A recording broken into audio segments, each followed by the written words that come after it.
The music business is very, very, very competitive. I know some of you are going to go into the business of music, but for those of you that are going to be in the music end of it, it's very, very competitive. And whatever you do, you really want to, the phrase, you get the biggest bang for your buck. We came up with this in the truck. You get the biggest bang for your buck if you buy this, right, kind of thing. Well, if you want to get the biggest buck for the bang, you want to get the most money you can for what you do.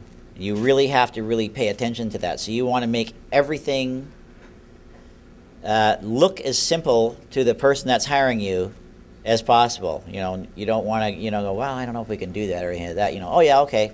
Just, yeah. And do it, right? You have a studio at home? Yeah, we can record it. Yeah, we can do it tomorrow. Absolutely. Just come on over, right? If you don't have a studio at home, you can't do that.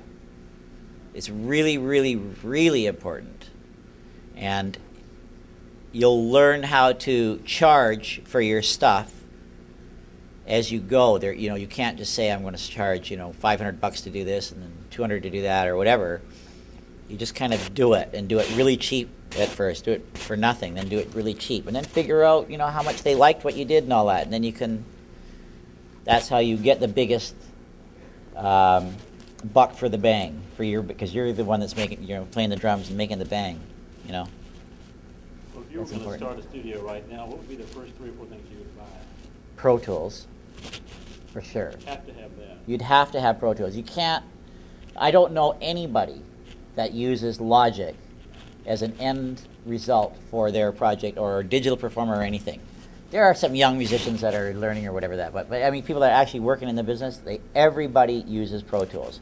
And believe me, I'm not a supporter of that company at all. I don't. They're kind of a drag. They really don't take care of their customers very well. They don't take kindly to suggestions. When there's really a lot of things like that tempo thing we were talking about. That's a no-brainer, man. Right. Anybody should be able to do that. Right. And they have a thing that kind of does it. It's terrible. It moves the audio and not the MIDI. So it's really, really bad. But you'd have to have that. You want to buy one great mic, preferably 2 if you can, because a lot of things are stereo, pianos, guitars, all that stuff. But guitars, you can use a pair of 57s, it sound great. But like a piano, you have to have 2 good mics. You just can't get around that. They got to be good mics. Vocal, you've got to have a great mic.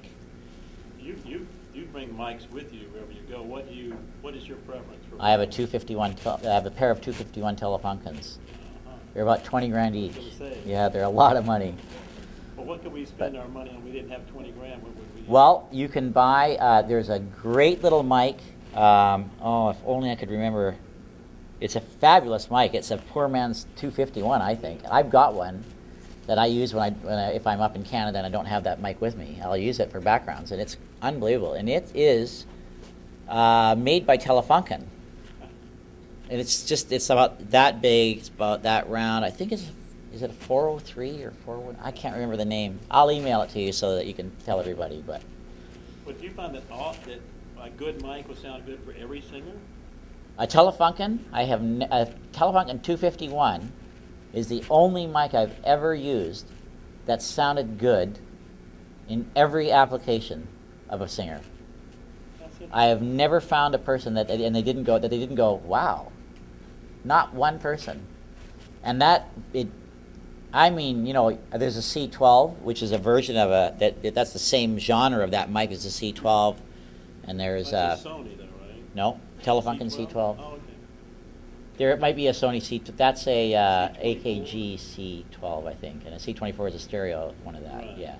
No, that's Telefunken. C24 is a stereo C12. Oh, okay. But they're very bright and they're beautiful for somebody who's got a dull voice. That's perfect. But you know what?